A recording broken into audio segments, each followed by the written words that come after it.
Olá, sejam bem-vindos a mais um BBcast Direito ao Ponto. Primeira gravação nesse ano de 2026. Vamos mudar um pouquinho o formato dele, vamos trazer outros assuntos que não sempre vinculados ao direito. E nós gostamos muito aqui no escritório de histórias de vida, biografias.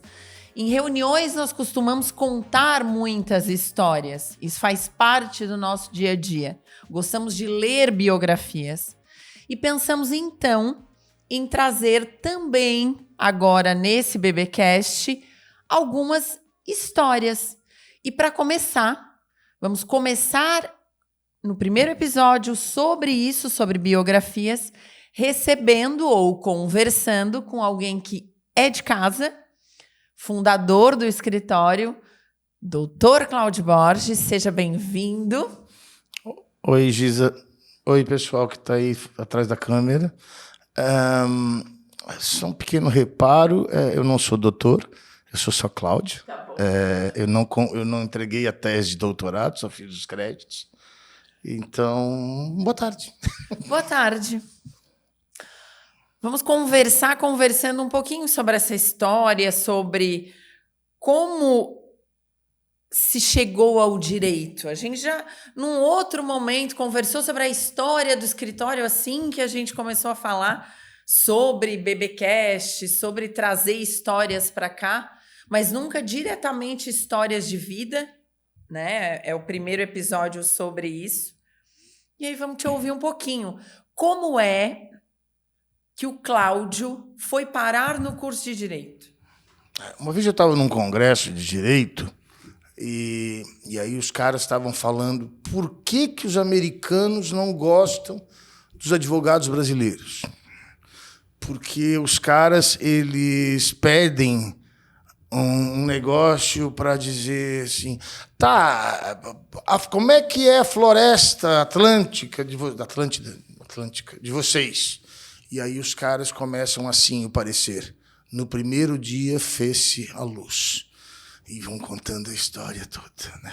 Eu vou tentar... Precisa em 1970. Eu tenho uma história boa para contar sobre isso, mas daí deixa para um outro momento. Meu pai é médico, já disse isso algumas vezes aqui, e aí meu pai dizia assim, Cláudio, tu pode fazer qualquer coisa na vida, mas faz bem feito. Então tu pode ser que seja lixeiro, mas seja o melhor lixeiro. Vai lá, faz reciclagem, pega, arranja jeitos de coletar melhor o lixo e tal. Aí eu, pai, mas o que tu acha? Aí ele disse, médico oftalmologista. E aí, com 6 anos, eu queria ser médico oftalmologista. Eu não sabia direito o que era isso, mas sempre que perguntavam, eu queria ser médico oftalmologista. 6, 7, 8, 9, 10, 11, 12, 13, 14, 15, 16 anos, médico oftalmologista, inscrito na Federal para o vestibular de medicina. E aí me dá um estalo, não sei o que acontece. Eu tenho a minha crença, né? Acho que sei porque aconteceu, mas enfim. Faltando uns 3 meses para o vestibular, eu bato no quarto do pai e digo, pai, eu preciso falar contigo. Eu não quero mais ser médico, quero ser advogado. Eu disse, Cláudio, por quê, Cláudio? E aí o meu raciocínio de 16 anos era assim, cara, o médico é igual o goleiro. Se ele salva a vida, não está fazendo mais que obrigação. Já o advogado é o atacante. Quando ele ganha, quando ele faz gol, a torcida toda vibra. Eu quero ser o atacante. Assim, cara, se eu soubesse que é o contrário... Aí o pai assim, tá bom, Cláudio, então aonde tem vestibular ainda que tu pode te inscrever? Aí eu falei, pai, tem na Unisul, aqui em Tubarão, e tem na Unicinos, em São Leopoldo, ali, Grande Porto Alegre. Aí ele, tá. Eu sempre fui muito vagabundo no 2º grau, assim, eu somava 6 pontos de matemática em um ano. Eu sempre me arrastava, assim, de um ano para outro. Era horrível. Aí... meu pai ele não queria que eu saísse debaixo do olho dele, porque esse guri para se perder é um tapa. Aí ele disse, tá bom, Cláudio, então aqui em Tubarão e em São Leopoldo, tá bom, te inscreve lá para Tubarão em Direito. Na hora que eu fui preencher a fichinha, aqui em Tubarão, tinha direito e embaixo geografia, era um monte de curso. E eu assinalei errado. Eu assinalei geografia. E lá em São Leopoldo, na Unicinos, eu assinalei certo. Aí tive que contar pro pai. Eu bati na porta do quarto dele de novo e disse, pai, preciso falar contigo. Eu não sei o que aconteceu, mas eu estou inscrito para geografia. Não, isso, filho da puta, tá querendo fugir de casa. Aí, tá, vai. Aí passei em São Leopoldo. Passei bem em São Leopoldo. Passei no direito matutino, foi o vestibular mais concorrido da história da Unicinos na época. Porque era o plano...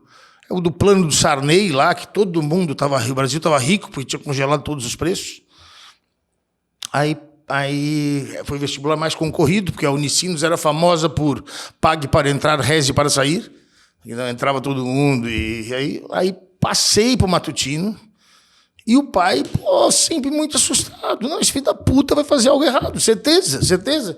E aí, eu que era um bosta no colégio, virei estudioso. Porque eu estava estudando coisa que eu gostava. Mesmo já na primeira fase. E aí o pai disse assim para mim, Cláudio, quero ver as notas. Imagina, né? A moral que eu tinha em casa. Aí eu disse, pai, vamos fazer um negócio? Tu me paga 4 anos, me paga 5 anos de curso, tu não me pede as notas. Se eu não conseguir até lá, aí me solta no mundo. E ele topou a aposta. Não pediu mais as minhas provas, minhas notas. Em julho, o vestibular de inverno, eu fiz vestibular de novo para direito, agora para o direito noturno, porque quem fazia de manhã só podia cursar de manhã, e quem passava a noite podia fazer qualquer horário. E aí eu ia acumulando as cadeiras, passei de novo. Naquela época, acho que eu já tinha virado estudioso.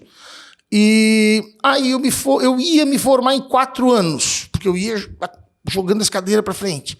Eu ia me formar em 4 anos, aí eu errei um pré-requisito no meio do curso. E aí, por causa deste um pré-requisito, que eu ia me formar em 4 anos, eu me formei em 4 anos e meio por causa de uma cadeira. Aí, como eu estava lá estudando, já estava lá mesmo, já dá para fazer uma pós junto, antes de se formar? Os caras, claro que dá, pagando bem, que mal tem. E aí eu comecei uma pós lá, junto. Enquanto eu fazia o último semestre com uma cadeira, eu fazia uma pós junto em Porto Alegre. Aí me formei, eu já estava no primeiro semestre da pós e eu entrei em outra pós. Então eu fazia 2 ao mesmo tempo. Aí formei, acabei uma, fiquei pendurado numa, ainda na metade de uma, e vim passar as férias em Tubarão. Nisso, eu encontro o Juarez, o outro B, o Bittencourt. E aí eu assim, não, Juarez, eu estava inscrito para o mestrado na URGS. Aí o Juarez, que estudar porra nenhuma, rapaz, vamos trabalhar, vamos ganhar dinheiro. Eu disse, será? Vem. Aí fiquei janeiro e fevereiro aqui no escritório, eu ia dizer aqui, não deixa de ser aqui, né? E, puta, achei bacana pra caralho. E aí ele me fez uma proposta no fim de fevereiro, vamos fazer uma sociedade? Aí eu disse, cara, e a minha pós lá? Aí ele disse, cara, vai lá, quando é que é? É quinta noite, sexto dia inteiro. Então, vai, faz esse semestre, depois tu volta período integral. Fechado. E aí eu comecei a advogar com ele na sociedade e gostava muito. E logo no começo, eu odiava direito público. Eu odiava trabalhista. Eu odiava com todas as minhas forças. Eu não entendia nada, para ser exato. Nada. Não sabia o que a direito administrativo, que porra é essa?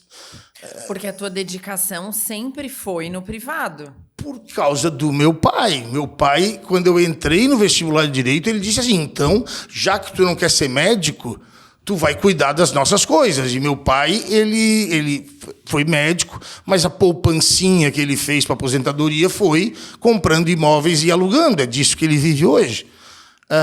E aí, então, desde o primeiro, antes de eu começar o curso, ele assinava um tal de Jornal do Brasil, não existe mais, era do Rio de Janeiro, e vinha, uma vez por semana, vinha um caderno sobre direito imobiliário. Quando eu chegava em casa, estava ele lá esperando para eu ler inteiro. E depois ele me cobrava no domingo. O que tu achou daquilo? O que tu achou disso? Então eu tive que estudar direito. Eu fui empurrado para o direito privado, né? E em compensação, o público não entendia nada. Aí o Juarez, ao contrário, gostava de tributário, público, trabalhista. Ele também entendia bastante, porque ele tinha vindo do pai dele, que era contador e tal.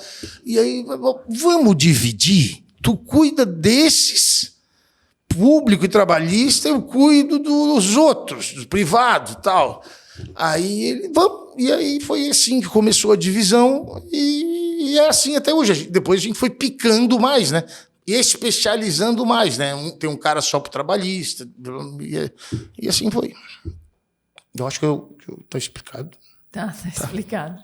Mas o teu avô também era do direito, né? Sim, tinham pessoas na família do direito. O meu avô era do direito, até a morte ele me chamou de douto colega. E aí, quando eu decidi fazer direito, eu falei com ele, era o único advogado que eu conhecia. Ô, vô, e aí? Aí ele assim, Cláudio, é uma profissão muito bonita, cheia, um leque, uma diversidade de opções, agora vai ter que estudar a vida inteira. Eu disse, não quero. Não, eu tinha... A minha referência era o colégio. Eu disse, isso é uma bosta, estudar. Eu pensei que a gente se forma e acaba.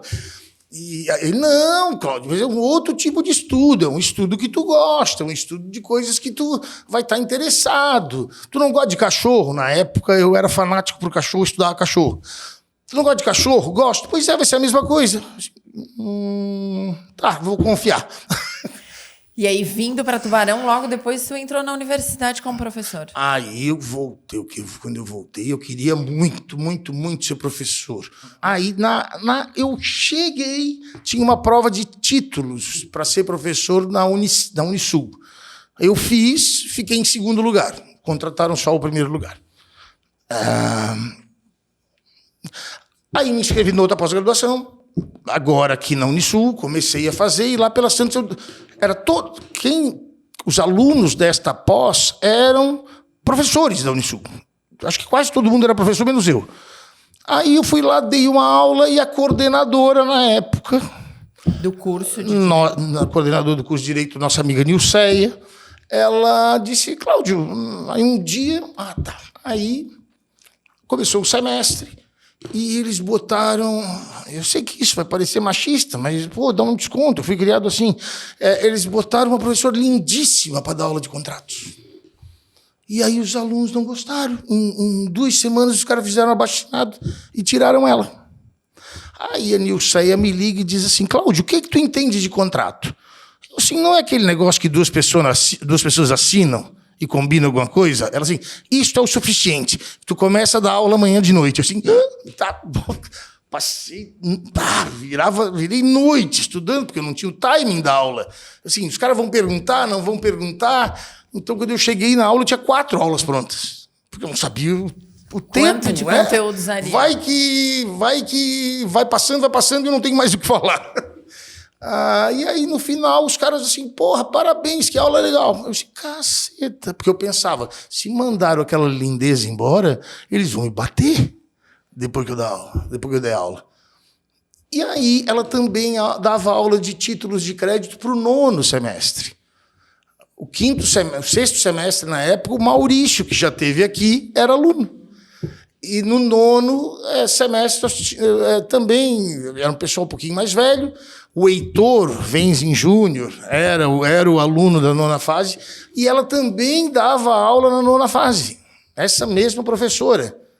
E os caras também mandaram embora uma semana depois. Assim, Cláudio, o que tu entende de nota promissória? Tu assina quando tu deve? É o suficiente, vem. E aí eu comecei a dar aula de títulos de crédito, isso, assim, na metade do semestre. E fiquei lá 30 anos. Foi meu professor. Foi, no 5º e no 9º ano. É verdade. Semestre, não ano. Eu já tenho aluno desembargador. Aí não é que eu sou velho aqui, eu comecei cedo. É isso. É o argumento. É o argumento. Mas aí, né, quando eu te perguntei da questão do ser professor, que tu disse, eu não sei por que eu quis. Eu quis, talvez, porque eu quisesse aquela exposição, porque eu quisesse participar de alguma forma, assim. Hoje a gente tem as redes sociais. Sim. Que também é uma forma de exposição, de conteúdo, de conhecimento. E por que tu não gosta, por exemplo, e aí eu já sei que não gosta, por isso que eu tô afirmando, por que tu não gostas de participar das redes sociais? Eu sabia que tu ia perguntar isso e eu já tenho a resposta pronta. Porque há uma insistência importante que eu meta a cara. Bem, primeiro, eu não fui criado com câmera. Eu nunca tirei foto. Eu nunca apareci em foto. Eu sou feio. Para que estragar a vida dos outros, meu Deus do céu? Não precisa me ver. Esse é um dos argumentos. Eu não me acostumei com isso. As crianças nascem hoje tirando foto, né? Então, eu não me acostumei com isso. Eu sou analógico. O segundo argumento, eu estava lendo um dia um livro de um cara que ele é ex-CIA, lá, inteligência americana, os espiões. E aí o cara dizendo assim, por quê, meu Deus, está no livro, por que, meu Deus, que todo mundo dá tanta informação própria de graça em público? Cara, se tu pegar determinadas pessoas, os caras sabem aonde tu mora, que tu está saindo para viajar uma semana e que basta passar na frente de onde tu mora para saber se a casa está vazia ou não está vazia. Fora filho, sequestro e o cacete. Então, esse é o meu segundo argumento, para não me expor. O terceiro argumento, eu acho que é uma espécie de caridade. Eu penso assim... os americanos eles têm uma expressão comuníssima chamada keep up with the Jones. Keep up with the Joneses, com os Joões. Que é mais ou menos assim... teve um momento muito importante pós-Segunda Guerra Mundial que o governo americano incentivou o consumo. Porra, o governo americano ele botou dinheiro para reconstruir a Europa. Por quê? Porque ele é bonzinho? Não. É para ressuscitar o mercado internacional da Europa para comprar dele.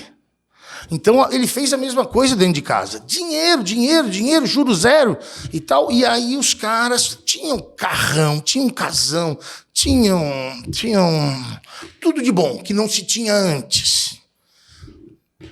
Só que o governo incentivava, lá pelas tantas, o governo freou isso, porque isso gera inflação. Quanto maior o consumo, maior a inflação. É mais gente querendo a mesma coisa, vou cobrar mais. Natural isso, mão invisível do mercado. Adam Smith. E aí veio a segunda geração, olhava os pais com carrão, com casão, assim, eu quero também. E aí eles estavam endividados. Então, eu acho que esse é o malefício da rede social.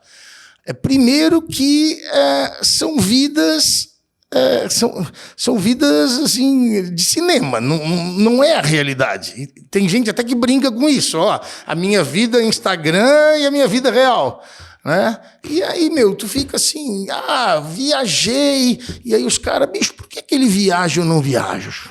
Por que ele tem aquele carro e eu não tenho? Por que ele tem aquela casa e eu não tenho?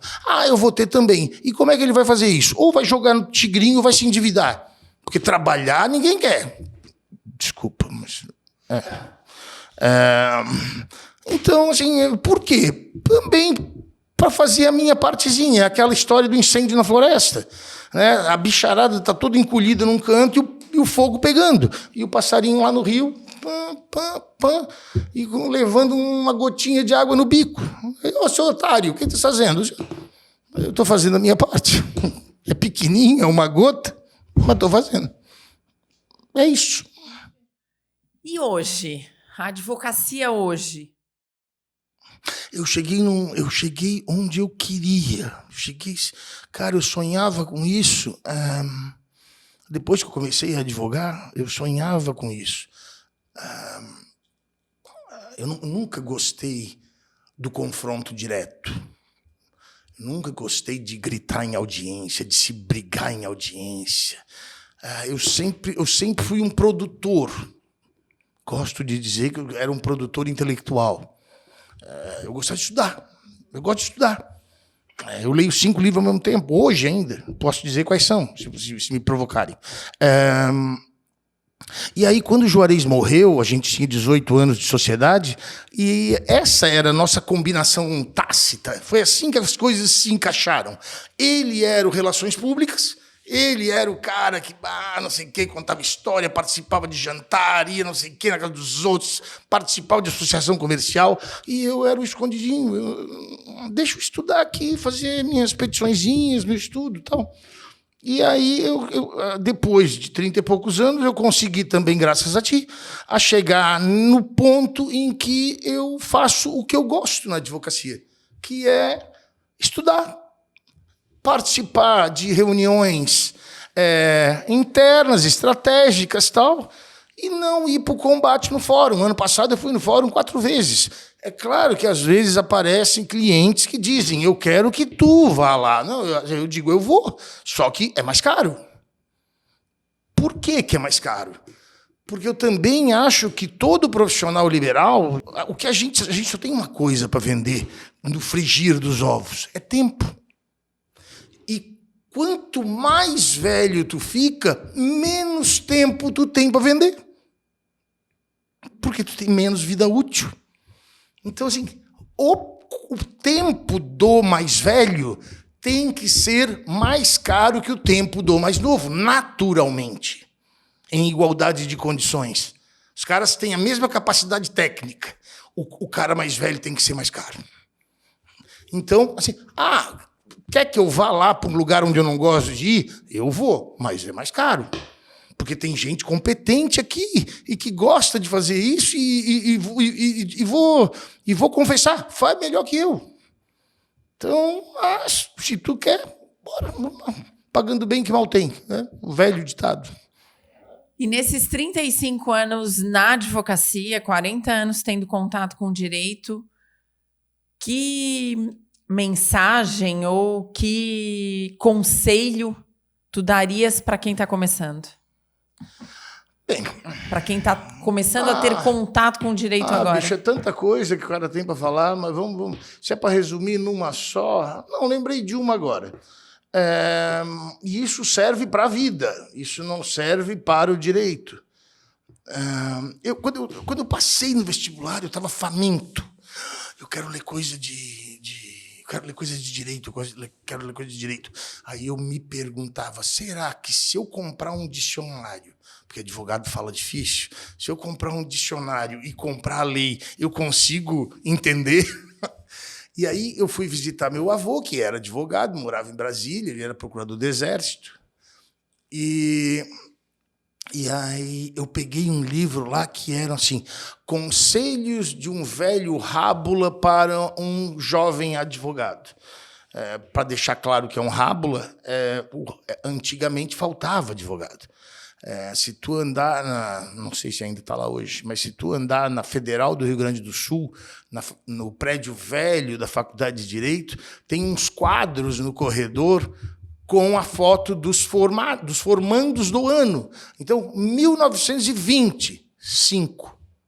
1921, 4. 1925, 6. Então, não tinha advogado para tudo isso. Até porque é dessa turma que saía juiz, promotor, que era nomeado. Eu fiz audiência com um juiz nomeado, pré-Constituição de 88.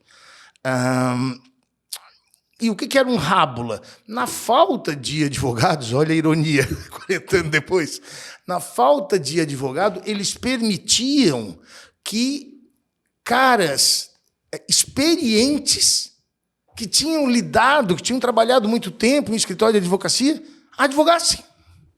Um dos maiores criminalistas da história do Brasil era um rábula. Então, eles deixavam os rábulas advogarem. Então, o livro, traduzindo para o português o título é Histórias de um velho experiente do direito para um jovem advogado. E aí ele dizia assim, isso eu nunca esqueci e tento levar isso para a minha vida, tentei levar isso para a minha vida inteira. Acontece muito hoje em WhatsApp, em Insta. O mundo ficou mais rápido, né? E aí vocês já vão entender o que eu estou dizendo. Estou colocando a carroça na frente dos bois. E aí, naquele livro, dizia assim, cara, tu vai receber despacho de juiz que tu vai odiar. Tu vai pegar tua máquina de escrever e vai... juiz malvado, agora tá sendo legal, hein? Juiz malvado, juiz que errou, juiz que não gosta de mim, juiz que tá interessado em outro lado, juiz que... vai dizer tudo, vai falar mal pra caralho do cara. E aí ele dizia o seguinte, faz isso, mas tira o papel, guarda na gaveta e espera uns 2 dias e aí lê de novo. Cara, por isso que eu digo que isso é pra vida. Porque assim, aí tu tá puto com a mensagem que tu recebeu no WhatsApp, no Instagram, ou onde for, eu só conheço esses 2 veículos, e tu... é tua bile que escreve, não é tu. E aí tá feita a merda, aí tu é processado, tu é cancelado, tu é não sei o quê. Achou aquilo ruim, guarda, dorme, passa uma noite. E aí amanhã tu responde. Eu tenho certeza absoluta que 99% das pessoas vai escrever diferente no dia seguinte do que na hora do calor que tu recebe a mensagem. Foi isso que eu aprendi lá com aquele livrinho. E aí o outro, se eu pudesse dizer alguma coisa para os jovens, seja uma figura rara, seja honesto. Hoje em dia, infelizmente, ser honesto é artigo de luxo. Tu te diferencia por ser honesto, quando deveria ser o contrário, né? Então, cara, ser honesto, eu já vi tanta coisa feia na nossa profissão. A nossa profissão é muito fácil de tu enganar os outros. É muito fácil. E já vi de todo tipo de coisa acontecendo. É a faculdade que ensina a enganar, né? Essa é uma ótima. Uma vez um professor de filosofia, não me lembro o nome dele, ou de ética, não sei, ele dizia assim, não é a faculdade que ensina o cara a ser bandido, estelionatário. É que o cara é estelionatário e ele vai procurar o curso mais apropriado para ele ser melhor naquilo que ele é. Então, eu acho que o maior índice está no direito. A gente está passando por um momento mal do mundo que tem gente malvada em todos os ramos, né? Inteligência artificial eu descobri faz 20 dias. Aliás, eu fiz um post no meu negocinho, cara. Eu escrevi um post no Instagram, aí eu não sei postar, pedi para postarem, postou daqui a pouco lá embaixo assim, ó. Pode ter sido por inteligência artificial. Meu, inteligência natural, male e analógica. Construída em muitos anos. Porra! Então descobri a inteligência artificial há 20 dias. Aí eu fiquei encantado, meu. Neste momento, eu estava construindo com 2 clientes um contrato completamente diferente de tudo que eu tinha, que eu já tinha feito. Então, e aí eu peguei, assim, cara, eu vou testar. E aí eu fui colocando as premissas. Um cara vai fazer isso, o outro vai fazer aquilo, os 2 combinam que isso, os 2 combinam que aquilo, blá, blá, blá, blá, não pode, cláusula, não sei o quê, vai ter garantia, não vai ter garantia. Tu precisa ter algum conhecimento para botar as premissas. Para abastecer. Aí daqui a pouco, cara, deu 2 minutos, meu. Menos que isso. Blá, blá, blá, blá, blá, blá. Largou o contrato. Ok, largou um contrato básico. Antigamente, na minha época, tu comprava livro de modelo. Na minha também. Aí tu pega aquele modelo, joga pro editor de texto e aí tu refina, tu dá o teu brilho no negócio. Isso é igual restaurante Michelin estrelado. Não é o cara que vai fazer o prato para ti. O cara vai dar o toque final. O cara ele vai checar se está tudo andando bem, vai ver o tempo da carne, vai ver o frescor do verde que vai no prato. E aí ele pega 2 pincinhas e pam. E aí ele manda o prato 3 estrelas Michelin, tu pagando 500 pau, 600 pau, R$1.000 no prato. Papo comensal. Com a inteligência artificial aconteceu com a gente outro dia analisando um caso do STJ, em que tu colocou as premissas na inteligência artificial sobre recurso, possibilidade de recurso, se deveria, não deveria, conforme as decisões, e a inteligência disse façam. Só que tem peculiaridades que são nossas, né? O STJ mandava devolver o processo para a origem, a gente sabe qual é a origem, como funciona lá, o tempo que nós perderíamos com o recurso que a inteligência artificial direcionou, recomendou que fizesse, que deu como norte, nós avaliamos, olhamos, não, esse tempo o processo já está lá em cima outra vez. Ou isso a inteligência não faz, não tem condições. Ou a inteligência artificial diz assim, Brasília julga assim, mas uma vez em 1989, um ano depois da criação do tribunal, eles julgaram assado. E ponto. Só que tu, que é de carne e osso, tu sabe que se tu fizer isso, os caras lá vão te dar uma multa por litigância de má-fé, vão aumentar o honorário, eles vão te fuder de algum jeito. Então, puta, não faz. Cliente não entende isso. Cara, vocês estão indo pelo caminho mais fácil, vocês estão com preguiça de trabalhar. E não é. O cliente acha que não quis Sim, fazer o não quis porque dá trabalho. Não, às vezes eu tô fazendo o melhor para ti. É o ortopedista que não quer operar e manda o cara para fisioterapia. Para mim, um dia eu estava numa audiência e isso foi uma iluminação. Um ortopedista estava depondo como perito, e aí o juiz... isso é assim, doutor, tem 2 tipos de ortopedista. Basicamente, a grosso modo. Tem o ortopedista que gosta de operar e tem o ortopedista que vai tentar de tudo para não operar. Os advogados também podem ser divididos assim. Tem o advogado que gosta de processar, vamos mandar para fórum, e tem o advogado que diz, não, bicho, se mandar para fórum é 20 anos, vai dar uma trabalheira, tu tem chance de perder. Vamos tentar construir aqui um negócio que não fica excelente para ti, mas não fica muito ruim, não fica excelente para o cara, mas também não fica muito ruim, e a gente consegue um meio termo com vocês gastando 10% do que gastaria se vocês fossem para o fórum. Quero agradecer, é sempre uma aula conversar. Agradecer quem está nos ouvindo. Você vai encontrar os recortes nas nossas redes sociais e também na íntegra no YouTube e na sua plataforma de streaming preferida. Obrigada.